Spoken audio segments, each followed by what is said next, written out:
It's all in your head. You don't look sick. Your tests are normal. It's probably anxiety. There's nothing wrong with you. Have you heard these words from physicians, family, and friends?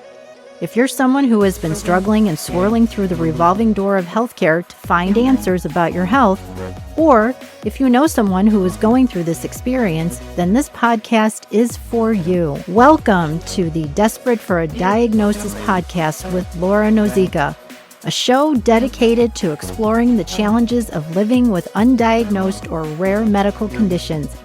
This podcast explores both sides of the bedside. We will be speaking with patients who have had challenges with finding a diagnosis, along with experts in the field. I'm your host, Laura Nozica. Please note I am not a medical professional, nor am I affiliated with any healthcare, pharmaceutical, or device company. I am an entrepreneur, and I am an independent market researcher focused on helping healthcare organizations better understand the patient perspective. The podcast is not meant to offer medical advice, but to merely share the stories and perspectives of podcast guests. Hello, and welcome to the Desperate for a Diagnosis podcast. I am your host, Laura Nozica. I'd like to welcome all of you today, but I more importantly would like to welcome our guest, who is Matt Ciciretti, who is not only a stellar guy, in my opinion, but a super dad. And he's here today to talk with us about his journey with his son. Matt, thanks for being here today. I really appreciate it. Thank you, Laura. Great to be here. And like I said privately, I love the concept and topic for this podcast. It's beautiful. Thank you. Thank you. And I am thrilled to be learning more about you and your son's journey. Tell us a little bit about you first, because I know you have a house full and you have a lot going on, which is what makes you super dad. So tell me about being super dad. Well, thanks. Yes. So I have 5 kids total, 3 stepkids and two from a previous marriage. And we have our daughter who's 18 in college. We have our son who is 15, another son, 13, Mark, who's the son we'll talk about. He's 10. And then my youngest is 7. And we also have 2 dogs, 3 cats, the whole family, the whole crew. Isn't there a goldfish in there or something? There is actually a goldfish. There was 2, and then some of them didn't make it, and now there's just one floating around. Aw, poor guy. And of course, then there's wife, right? Let's not forget. Oh yeah. Her. The centerpiece of the family for sure. Aw. And then there's my kid's mom, who's a fantastic mother and advocate for our children, and we really are very much aligned on our best interest and needs for our children. So very blessed from a full holistic standpoint of everybody I'd consider a part of a family unit. Yeah. And you're a nice guy, like I said. Yeah, I try. Right. Yeah. Yeah. It's all good. Just say thanks. Thank you. Yeah. Well, today, Matt, I know we're going to be talking about your son, Mark, and I've seen pictures of you and Mark together, both of you with your big smiles, and seems like regardless of what's going on with his journey, he's just a happy Always. kid and plugging along. So, Matt, tell us where it all started. Yeah. So, Mark is, Mark's a very special child. He's had complications and challenges really since birth. He was born with a cleft lip and palate, which they found at like 20-week ultrasound. And then then they sent us for like an MRI, and at the 21, 22-week MRI, they identified that there was some like intracranial brain hemorrhaging going on, which normally the level they put it at a level 1, which like level 1, they don't always pick that up in utero because they're not doing MRIs on babies like in utero a lot. So it's could be more common than it is. They don't know, but they identified it. So we had to monitor that all through the pregnancy to make sure that it didn't elevate to like a level 2 or 3, which would have been more severe. Fortunately, it didn't. But when he was born, he did have a cleft lip, and what we weren't sure about was the palate, but the palate was definitely cleft as well. Spent a couple days in the NICU, and then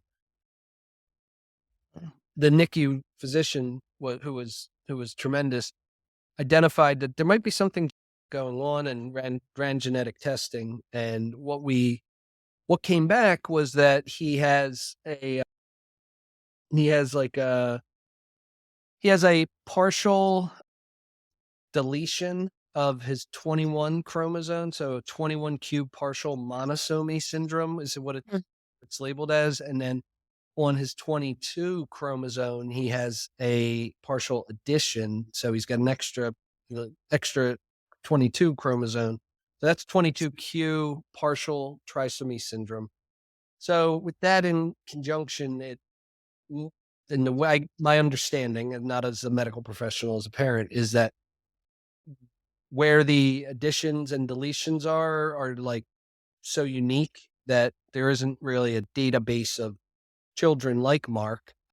We went to our city's top genetic counselor, and unfortunately the feedback was there's nothing in our database, and so we're just going to have to see. And Matt, he had that genetic testing right after he was born or further down the road? No, like pretty much like his first couple of days of life when he was in the NICU, we ran the genetic tests on him. We got that back, and then probably like maybe 6 months or a couple of months after, we went down to meet with the genetic counselor. And actually, I'll never forget, it was very frustrating. We got down there about a half hour early for our appointment. We were in the lobby waiting for an hour longer than we were expecting. So then I started just asking what's going on?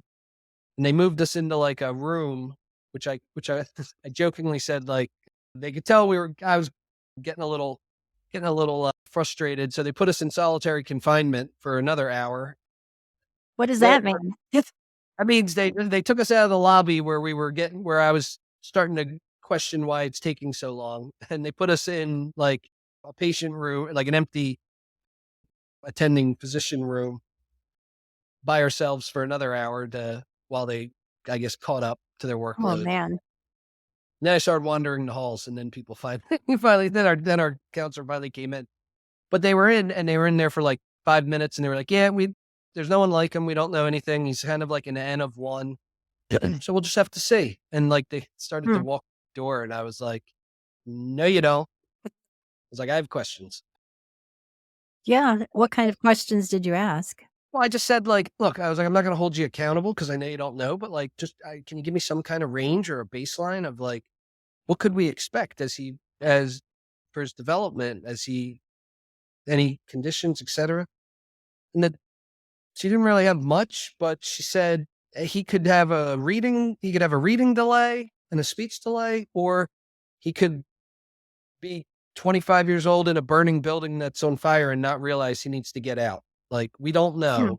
We're not going to know. We're just going to have to progress and see. There's no one with his medical history that we can use as a frame of reference. So that was our first really undiagnosis with Mark. So you weren't really sure then at that point what this mutation really meant and what body systems it might affect, how to even help him along developmentally. So you're really up in the air at this point as to so he's how old at this point? He's a baby still, right? Couple months, 6 months maybe. Like we had no sense really. I mean, we started to get a little bit of a sense when there were certain developmental milestones that he wasn't he hit some of the early ones, but there were a few that he was missing.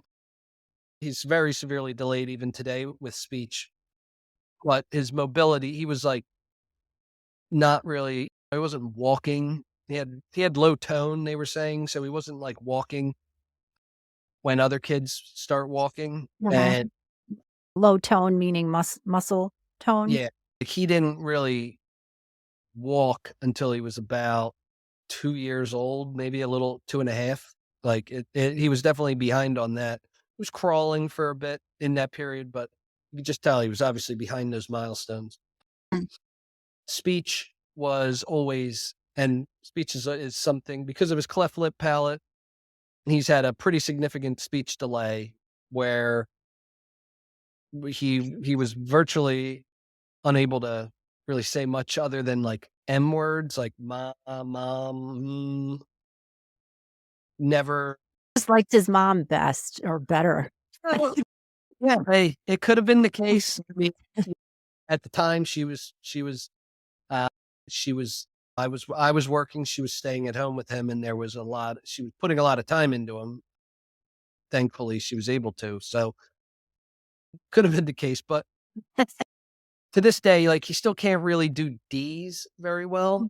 So when he was around 3 or 4, I stopped really trying to get him to call me dad or daddy, because he did start to develop the ability to say P's. Mm.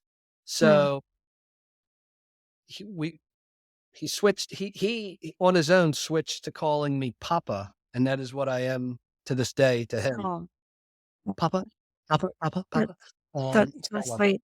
Now, what's happening in the meantime then, Matt, with the development of the cleft palate and cleft lip? Yeah, What's happening in the meantime? What's going on as you're kind of just sitting back watching this happen and yeah. I mean, waiting to see what's next? so we lined up with the plastic teams, and they corrected his palate, they corrected his lip. They came, they the plastic surgeon at the hospital we went to was just phenomenal. Like, it was truly like work of art. And at during all that, there's other things that are now bubbling up, like because of his cleft lip and palate, he was never really able to be bottle fed well. So he had an NG tube going for a long for Uh-huh. first 6 months, but that getting that running it through for him, he was like he'd pull it out as a baby. So we made the decision to switch to a G tube. So he has like the G tube button now. And even to this day, he's still getting the primary nutrition comes from, he gets about 6 cans of Pediasure a day through through his G tube. The we've done speech clinics, we've done feeding clinics. He had a couple of years ago, about 2 or 3 years ago, he had PFF surgery. It's like posterior flap surgery, where essentially like they had to like kind of seal up, I think, forget exactly what it was, but like they essentially like sealed up a bit of the back of his throat or his palate, because there's a big like hole between his like nasal and Mm. his oral passages, and it was causing feeding and swallowing issues and apnea type things. But through it all, he's been the happiest kid you'll ever meet. Like, there's nursing teams at the hospital we go to where when they hear that he checked in, these nurses might not even be assigned to him. They come running down the floor because they want to see him. Like, they just love. Aw. He's He, a little charmer, I'm guessing. he is just like, he's just so sweet. Like, I'd say from a developmental standpoint, he's made a ton of progress from speech and behavior, behavioral. emotional. He's kind of like he's probably developmentally on par with like maybe a 2 or 3-year-old, And right? I'm sorry, he's how old again? Well, so he's 10, but Okay. he's probably, in some ways, he's a little more advanced. But I think on aggregate, he's about a developmentally on par between like a 2 and 3-year-old. Mhm. So are the So, doctors saying that that's attributed to his gene mutation at this y- point, or is there something yeah. else? Well, they're not really saying it's attributed to it. It's just he has a he has what's called, they're calling it originally it was a global developmental delay, and now it's considered like a mild intellectual delay with a significant speech delay. They're Mm. not saying what it's really attributed to directly, but whenever they're mentioning what the whenever they're mentioning what the running down his issues, they always start with his genetic issues, with his translocations, and then they then they lead into that. So it's Mhm. kind of alluding to it. At this point, is he in school or a special program? Where is Yeah. he at this point? Yep. No, I mean, no, he's so we got him into like the early intervention, like almost almost right away when he was very young. He's going to his mainstream school. He's got services that are provided to him through the school district.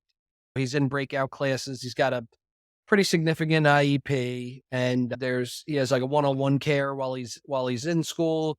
He goes to his special breakout, like he starts his day with his regular class and then goes to his special breakouts, comes back for like the special activities like gym and whatnot. There's other services that he's qualified for where he'll have like a BSc and like a TSA, I think, or so, which is like a whole nother care team that kind of has come in and provided a lot of behavioral and Mm. emotional support for his development.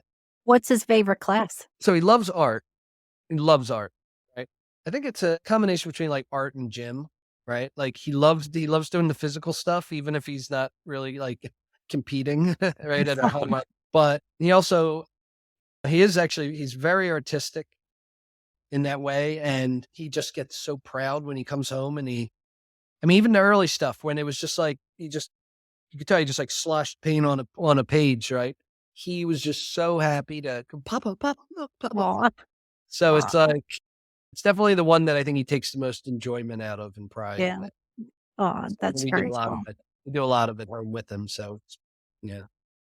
With the developmental milestone issues, et cetera, that you've had with him and that journey, as I understand it, Matt, some other interesting symptoms came along, and this is what you're looking to get Yeah. some answers for. So Yep.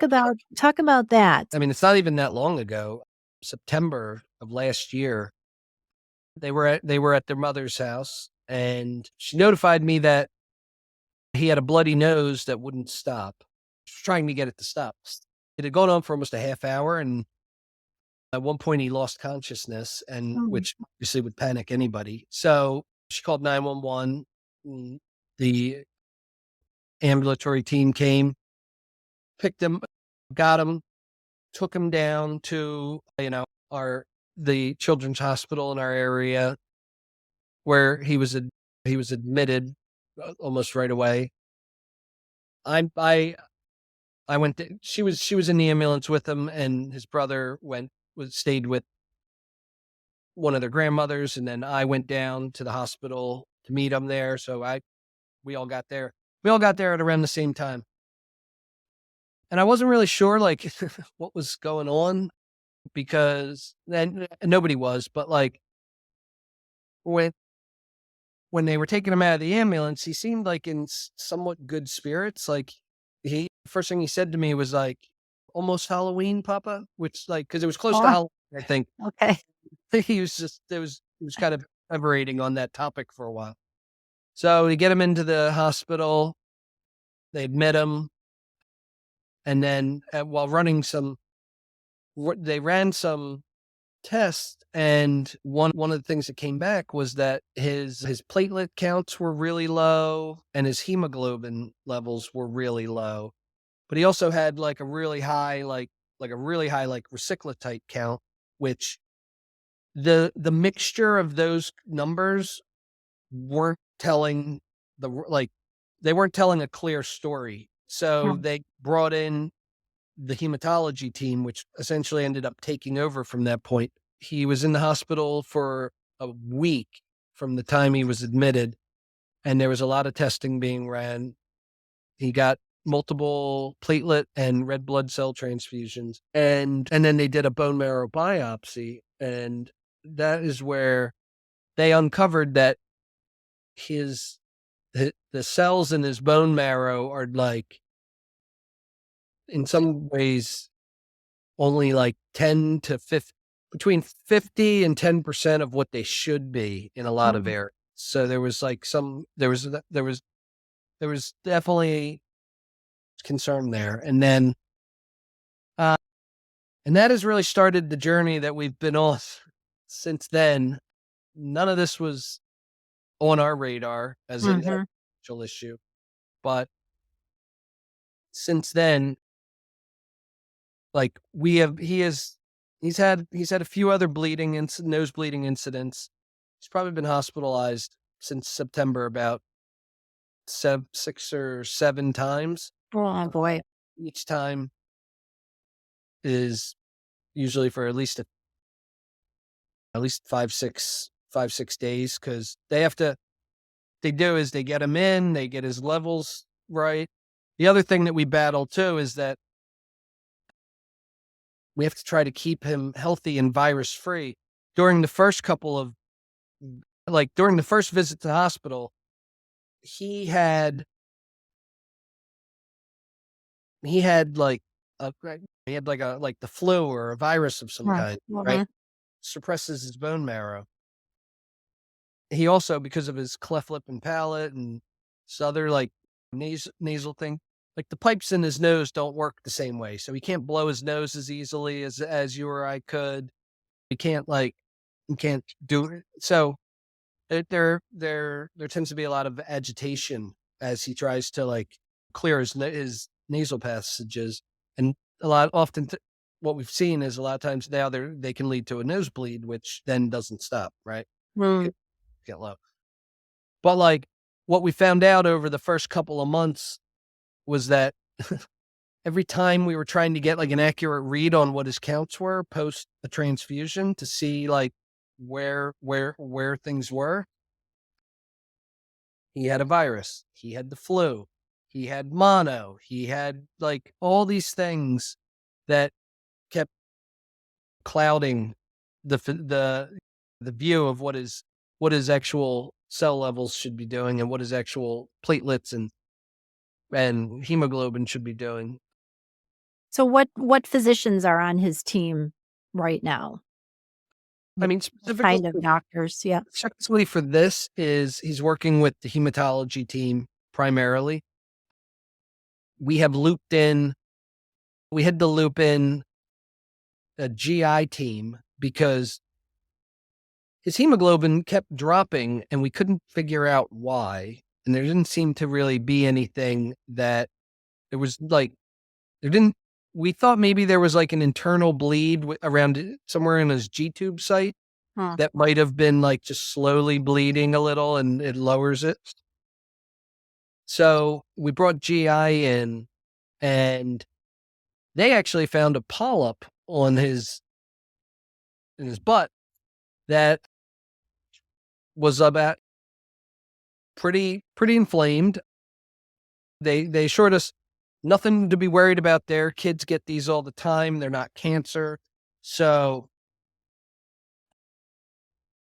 they had to remove that recently to go. But like we ended up getting a lot of testing done over the first couple of weeks and months after this.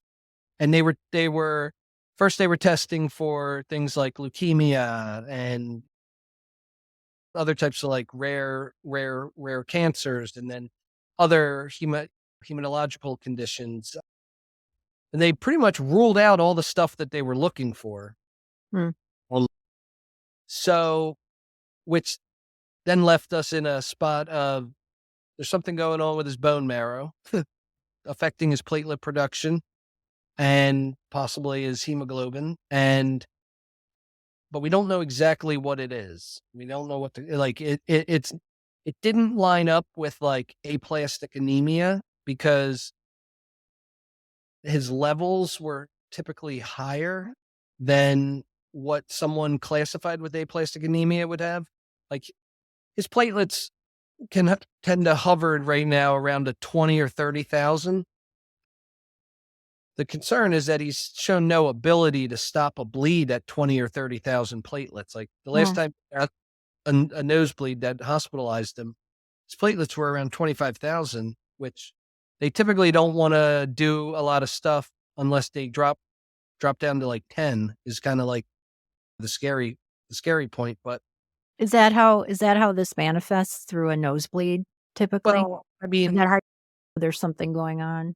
well, no. So like the nosebleed, so like you can tell when his hemoglobin's low because he gets like diaphoretic and like real like winded and out of breath running around. The nosebleed tends to indicate that his platelet levels are low because he's not able to clot it and stop it, right? What we're told is that at 20,000, he should be able to stop a nosebleed, but he has not been able to stop a nosebleed at 30,000. Hmm. So we're kind of, so like they haven't been able to classify it as aplastic anemia, right? Because you need to, the levels, your counts need to be significantly lower for them, for it to match that criteria. And I mean, the closest we got to a diagnosis was like idiopathic. Well, actually, no. We asked about, could it be like idiopathic thrombocytopenia? And Hmm. Is that I mean, something that you had researched, or is that something yeah, that I you mean, passed out? ITP is essentially like an unknown. It's so idiopathic thrombocytopenia purpura is like an autoimmune disease, right? Hmm. That has low platelets. So it's not ITP, which would be like immune thrombocytopenia purpura, but what they've basically called it is idiopathic thrombocytopenia, which is an unidentified cause of low platelets. I'm like, Mhm. frustrating thing is like, yeah, no kidding. We Well, we know they're low. idiopathic anything is frustrating because you Yeah. have no answers as to where it starts and what's causing Right. it. So what's on the list next steps, or is that where things have stopped with this diagnosis? No, I mean, because like that's not even an official diagnosis. That was Mhm. me. I tend to press the medical professional to give me something. Like Mhm. I know I it's not that I want to hold them necessarily accountable, but I'm like, you have a lot of education and experience around this. I'm sure your gut is telling you something. Like share that with me, and I just so that I can kind of put my head where your head's at. Like, Yeah. How do and you how do you get move through that process of pushing the physicians to dig for more? What's that experience I like? mean, it depends. It really depends, I think, on the relationship that with the physician, their experience or motivation. Like the thing I will say about Mark's hematologist is I really feel like this doctor really is fighting for Mark and really cares Hmm. about him and wants to resolve it and figure it out. He's also very like there is a scientific process that has to be followed around this, and I respect that, but Like his communication, like as soon as we get lab results, he's on the phone with us, talking it through, giving us his thoughts. He fields questions, no matter how out there and obscure they might be, like asking like, should we be giving him like, should we be giving him this? Should we be not giving him that? Could it be this or that? And like, as a medical professional, he probably, I think a lot of times as a parent, sometimes you ask these questions and the doctors kind of like roll their eyes, or they're like, this is all right, Google dad or Google mom. And it's like, I never get that feeling from him. He's always very willing to answer a question. So he has done a fantastic job with this. Have you felt that way with other doctors? So maybe feeling, No, I use the word dismissed, but how would you describe it? I mean, there's been other scenarios with Mark where we're like fighting to get him seen, fighting to get him like fighting for like one of the things, he doesn't fit the classical mold of autism, right? And for years there was a lot of services and benefits that he did not have access to because he didn't have an autism diagnosis. And that was a challenge for us. So we met with developmental pediatrics, and they were really unsure at the time about he, like the argument is he's so social. Like he'll go up to anybody and say hi and hug them and wants to tell them everything about what's going on. That they're like, the argument was like, he's too social to be autistic in this case. Oh, But interesting. then we got a second opinion, and they had said, yeah, he might be social, but it's not the right kind of social. Like he's not going up and holding a real back and forth conversation. He'll go up and he'll show you what's in his hand or tell you what he wants to do or ask about the vacuum. And you might try to ask him another question and he just repeats the vacuum thing. So he's got a high energy, but the social ability that he needed isn't there. So it's not a conversation or an exchange. It wasn't like a direct conversation. And so then we were able to go back and really kind of advocate, like you're saying that he's not autistic, but he's also not autistic. Like he's got to be it's a spectrum. He's got to be somewhere on there because of how he communicates and what his social ability is. And it ended up getting approved that he has a mild autism diagnosis now. So he's able to get a lot of the therapies that were closed off to him prior, just because he didn't have it. So, I mean, that was like frustrating, but positive outcome that we've had. How did you find those resources or learn about those resources from the autism standpoint? So actually the rest of his care team, like the non-physician care team, so his BSc, his TSA, what does that mean, Matt? Who are those? It's like a behavioral specialist counselor, or like a behavioral services counselor.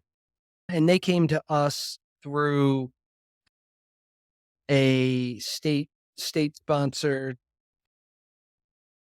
behavioral group. It's one of the services the state provided. And we've worked with them for years, since he was a baby. So his BSc at the time was a huge advocate for him, and really worked hand in hand with us to, ensure the therapy, treatment plan that we were trying to execute was being done across all settings, right? So my house, their mom's house, the school. But then at the same time, she ended up really becoming a big advocate for him, and was able to had access to research we didn't have, was putting us in touch with other people to talk to get language or second opinions. So that was a huge resource and asset. So where are the doctors now in terms of where they think this genetic mutation fits into the scheme of everything that's going on with Mark? Yeah, so actually, it was pretty interesting. The hematologist was looking at his genetic layout or like mutation, and he said that there is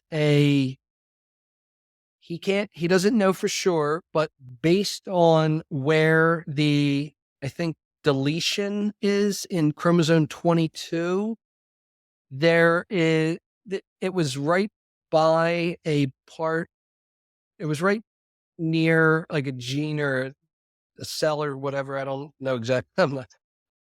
That could lead to could indicate like low platelet production or something. Hmm.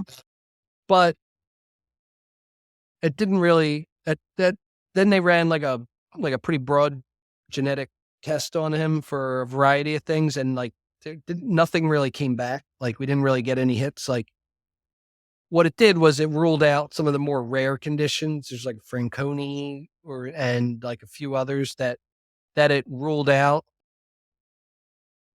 Really though, I mean what we've been doing is kind of monitoring and trying to maintain certain levels for him. So like once a week, we're now taking him to get blood work done.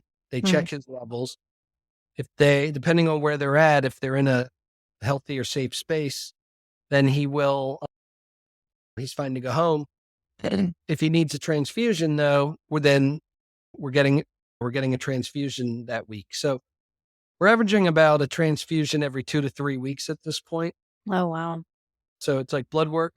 And really what's breaking my heart is just he's really starting to get uncomfortable with the needles, the amount of needles. I mean, I used to joke around. He got needles so infrequently before that he would get excited for them. So we'd be driving to the doctors. He'd be like, needle, Papa, needle, needle. Ah. Right. And like, he'd get a little scared when it came out, but then he'd be done and he was fine. But now he's getting stuck every week. Sometimes if they don't get a good line or they don't get a good stick, they got to take it out and do it again. And an IV stick is a lot different than just a blood draw stick. So like, Yeah. How do you explain to him what's going on because of the developmental level that he's at? I mean, it's hard because he's not always focused on your explanation. Like when you're taking him to the doctors for blood work, like he's like pretty happy and jolly on the way in. But once he gets in the chair and they start getting him prepped, he starts to get panicky. And at that point, it's like, it's hard to calm him down. I mean, now we're at a point where like, just need to get a couple nurses that hold him down, and I or their mom will hold him, and then they get in, they get out, and they move on. And really, once it's done, he's like happy. He's back to normal. He's wants to know like, what are we gonna like? Can we go play now? Like, but there's not much that you can really do to kind of talk him through it, because like it's like even if you had sat down, had a long conversation with him, he wouldn't retain all the info the same way. It's not worthwhile to do. And I do sit down, and he knows like he's in trouble for something. I will sit down with him and like have a serious talk. And I'm like, do you understand what I'm saying, Mark? And yes. And but as soon as like you are done that, he'll be like, Papa, play. Like Yeah. he's got his little one-track mind that he's thinking of, but It's a lot, Matt, especially with a big family and all the responsibility. And how would you speak to how this has affected your family, and how do you cope with this little guy and all he's got going on? yeah, I mean,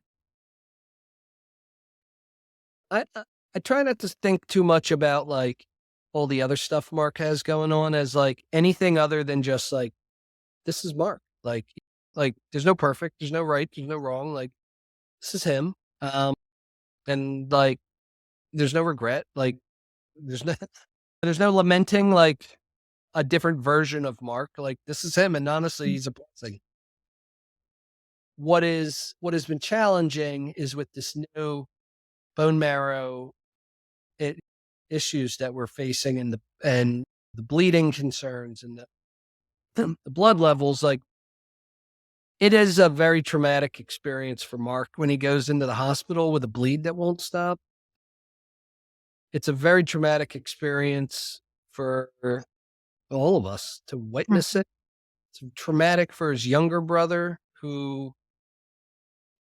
doesn't quite like, I mean, it's like his younger brothers asked me in the past, like, is Mark going to die? And I'm like, it's a good question to ask. And you should be, you're definitely allowed to ask it, but we're all going to die someday, buddy. I don't know. Like, is Mark dying right now? No, we don't think so. The doctors are working to take care of him and everybody is making sure he's safe and healthy. But it breaks your heart when your kid asks that because they don't know. They're coming from a place of fear and innocence, right? So that's a hard question to try to answer. And then you go to bed and what do you think about it at night, Matt? I mean, look, as a parent, it is very easy to go to the darkest place in your mind about what's going on with your kid, what could happen, how would you feel if it did happen? Like, and every time I get like a negative thought, like what happens? Like, could he die? Can he die from this? Theoretically, yes, but is he there now? No. So like, I'm kind of like conditioning my brain, but like when I start thinking negative, I will like look at happy, smiling moments with Mark on my phone, or I'll think of something because he is so positive through it all. Like I keep telling myself, like, who am I to not take his attitude through this as like an example to follow, right? Like, who am I to ignore where He's his your role emotions? model. Yeah, he's your role model, your hero. Yeah, and he should be Your hero. And you're his hero, yeah. So what's next for him? What's next steps for you to figure out what's going on? So really the treatment options that we've been presented as like the main treatment options are would likely need a bone marrow transplant at some point, which has its concerning, like it not just like, it's not a super easy procedure and there's risks involved. The other potential option would be like immune therapy, immune suppression therapy, which my understanding is he's given drugs that would essentially eradicate his immune system. And then for a period of time, and then he's given drugs that would help rebuild it from scratch. My concern there is that Mark is the kind of child that if he's walking in the street, he will pick gum up off the ground and chew it. Not really even tell you, just, oh, gum. And that he's sick. He's constantly dealing with a cold or a sniffly nose or something like that because of his self-care abilities. So there's a little bit of concern about that also. Those are the two options that we've kind of been presented with. And our hematologist did do a lot of the legwork for us with insurance so that like we can start we could start looking for bone marrow transplant donors. They did find a few, like what's considered a perfect match. I think they found 12 in the database that match. And then 12, there's about maybe 2 or 3 that are considered a perfect match. So obviously you got to make sure they're still willing to donate. But prior to that, we had blood work done on his brother because apparently your sibling is your best potential match. Yeah. Right. So, yeah. So, and then really before they do any of that, which could still be another 6 to 8 months out, their mom and I actually have to go soon and get genetic testing done because what the doctor wants to do is run essentially identify if there's any genetic markers in us that would lead to a higher risk of bone marrow transplant failure or rejection. And they can uncover that by doing a really wide genetic profile on both of us. Interesting. Have you had any difficulty with getting genetic testing approved? No, I mean, not in getting it approved. Like the doctors absolutely will do it. Or I mean, like the teams will do it. It just all has to go through insurance, right? It has to get approved. And that's where I think our doctor has been a great advocate for us because he knows exactly what to say to get it approved. He's not lying. Like if I were to call up and to try to deal with the insurance company and be like, my kid needs a genetic test, I wouldn't be able to speak to it in a way. Whereas our doctors, he's been fantastic about that. We haven't Yeah, or he's making the case for you. Exactly. Yeah, yeah, that's great. So, Matt, what would you say you've learned about the healthcare system from this process? I mean, I think like my biggest frustration with just the whole healthcare process is like, I think there's no accountability to actually provide answers, it feels like. And I get that. And I know where that comes from in that, like, all the malpractice that has happened over the years and the lawsuits, and absolutely a doctor doesn't want to say, well, it could be this, and then it's not, and something else happens. And then but I think there needs to be some kind of agreements. I would sign an agreement for a doctor to just speak freely to me.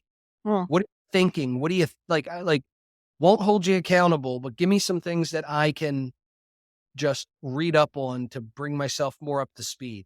Like, it's very frustrating when there's something wrong, you don't know what it is, and all they're doing is checking what's his current status now? Do we need to do something right now? Is his platelets low now? No? Okay, then he's fine, you can go. And it's like, but I still what I like. It's like when you do that for months and you don't know what the heck it could be causing, what they're checking for, it's frustrating. It really is. Limbo is a hard place to be, and you've been there for a while now. If the healthcare system adopted what it is you're suggesting in terms of being able to have a very open conversation, how would that change your journey thus far and going forward? Well, I mean, so you're told what are the symptoms of something that's unknown, right? Like, we don't know what it is, but these are the symptoms that your child's experiencing. Come see us in a week. And now you're looking up all the symptoms, right? And it's just freaking you out. Like, I think that the amount of emotional trauma that people inflict on themselves with unknown diagnoses or medical issues, it's not all about knowing definitively like 2 or 3 potential outcomes it could be. It's not knowing anything and then doing your own crazy research it's not that the research is crazy, but there's just so much out there that links to so many other things, and you can really drive yourself nuts. Like, trying to wait a minute. Okay, hold on. He has this, and now that says it could be this kind of cancer, which kills him in 3 months. What's going on? Like, you can really scare yourself silly and without any kind of real frame of reference, just trying to research on symptoms. So, if I could sign something and the doctor could just be like, look, I definitely don't think it's these couple of things. These are the 3 things I'm looking into. You might want to read up on yourself. Can't say it's any one of them, but I feel like I have enough of a understanding of what's going on with your son that these are the ones that I want to look into more. That Mm-hmm. would be awesome. That would be like a really educational. I feel like it'd be like a partnership dynamic between you and the doctor. But as a parent, you'd have to be willing to mitigate or own some of the risks of the doctor. Like, you'd have to free the doctor of the risk of, like, well, if there's one thing in there that I said that wasn't 100% accurate, now my entire practice or livelihood's at risk. Like, Sure. Yeah. that's why they guard themselves. I get it. But like, there should be an option for people to kind of waive that for a more transparent conversation. Yeah. Sounds like the bottom line for you is you're looking for collaboration with your son's physicians. Mhm. What would you, Matt, if there were other parents in your position who got to the point of bringing in their child with this list of symptoms and going months without answers, what would you suggest to them? What would you advise them to do and how to manage through the system to get answers? Yeah, I mean, it's different for a lot of people. We're lucky. We're in an area where we have some of the best medical care in the world. If you're in a more rural area, you might have to travel to one of these markets that has a top tier physician team. That could be challenging, especially depending on like what kind of insurance you have. And so there's a ton. I would say, if like, what I think's been really helpful for us is that, like, we found a physician that cares about our son. Like, he truly cares about our son. To be honest, he's not the most, like, he's a pretty young doctor. Like, he's not like Mhm. like, he's published all over. Like, he's very successful, but he's a younger doctor. There's older people in the hematology team at his hospital that I guarantee we would not have had as good of an experience with, because of just their tenure there, their bedside manner, their variety of those reasons. I would say, if you don't feel like the team or the doctor that you're working with passionately cares about the health and welfare of your child, you'll do better finding a doctor maybe less credentialed, but more compassionate to work through and talk through with you. And I mean, we're lucky our doctor's well credentialed and compassionate. But Mhm.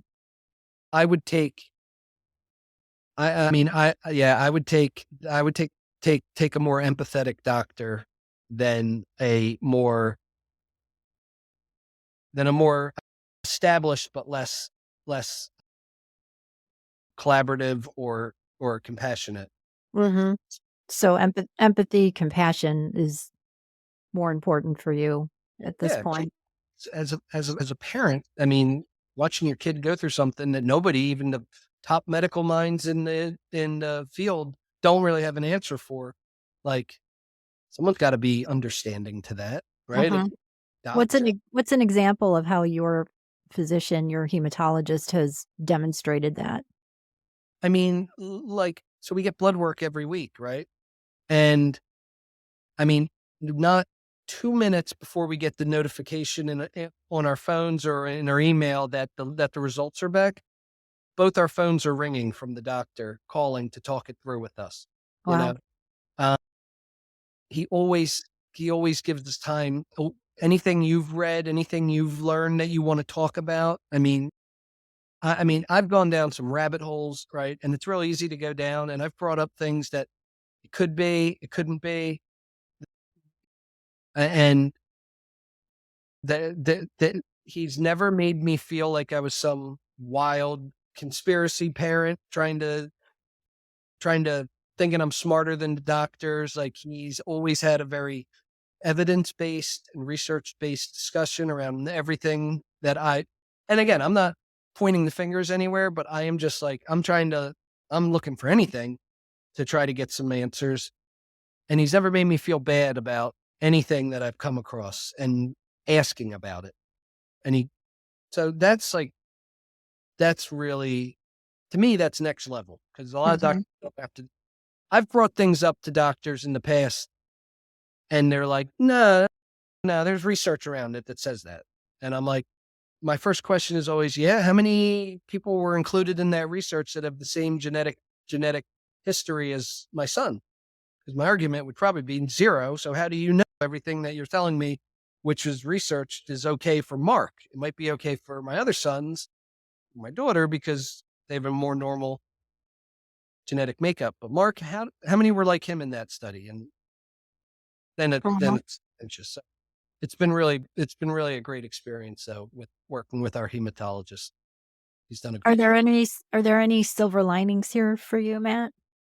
I mean, silver lining is there's nothing will stop you in your tracks as a parent more than the fear of something being wrong with a child. And I think when everything is kind of okay as families, especially big families, but it's just, we all have our little lives that we're managing on top of the rest of the people that are in our lives. And it's like things can be busy with me or my wife, or our daughter has a lot going on with college, or our high school sons are busy with that stuff. And you just get into like a everyday flow of life. But then when something like this kind of presents itself, you have to pump the brakes, and you do spend a lot of time reflecting on what's important, what gets you through these things. And it brings everybody, I think it has brought everybody closer in terms of like a concerned, focused effort on Mark and his care. It's reinforced that me and their mother are both truly like a good co-parenting team, united for his best interest. So those are some silver linings, I guess. It makes you pump the brakes and kind of appreciate everyone around you a little bit more. And it certainly made me appreciate Mark and everything, that how brave and how strong and how resilient this medically fragile and challenging child is. He's one of the strongest and most beautiful and just inspiring people I've ever met. And I just can't believe he's my son. Aw. Well, yes, these things do give you perspective in terms of what's important, and I think you figure that out, and I'm sure he would have wonderful things to say about his super dad too. What do you wish for him, Matt? For Mark, I just wish for him to just be happy. I mean, it's not there for any of my kids, right? Like, I wish that he didn't have to normalize his medical challenges in his own mind. Like, it's normal for him to have to get blood work. He doesn't like it, but it's normal. Like, I wish that didn't have to be normal for him. Brother, his other siblings, like, they go for blood work once a year, right? And Mark's gone every week, at least once a week, sometimes more. So I just want him to be happy. Yeah. I want him to be happy. I want him to be healthy. And that's it. That's all you can ask for as a parent. Everything else is out of your hands. Yeah. Well, that's pretty basic, but pretty significant at the same time. So, Matt, thank you so much for talking us through Mark's story. And I'm hoping that maybe we could get a follow up from you at some point with regard to what you make decide with his treatment, or how the genetic testing process goes. If you're going that route, we'd love to have you back. Absolutely. Yeah, I'll keep you posted. And just credit to you. I really appreciate you following up with me and checking in on him. Like, it just means a lot. It's nice to know people out there care about his well-being. I actually have a couple of clients that I work with that just because there was a couple periods of time where I was out of work while taking care of it, like in the hospital with him. The info just kind of came to them like, yeah, my son's dealing with something. And we've just been like, I mean, it's beyond like a work relationship, right? And it makes you feel just a little less alone in the process. Mm-hmm. Well, it's a huge reflection on you, Matt, in terms of how you treat people. And he is a product of you. And so I'm sure he's an amazing kid. Like I said, I've only seen pictures, but he seems like a pretty amazing little guy. So thank you for that, Matt. And I'll hope to bring you back on again. Be great. Thanks so All much. right. All right. Appreciate it. Thanks, Matt. Oh my goodness, that's a wrap on another compelling story. Thanks for listening to the Desperate for a Diagnosis podcast. If you would like more information about today's guests or to find out more about Laura, me, go to DesperateForADiagnosis.com. If you enjoyed the show, please subscribe, rate, and review the podcast on Apple Podcasts, Spotify, YouTube, or wherever you get your podcasts. You can also follow show updates and healthcare news on the podcast's Facebook page. If you would like to be a guest on the show, or if you have any questions, advice, or suggestions for our guests, please email me at lauramarie@DesperateForADiagnosis.com.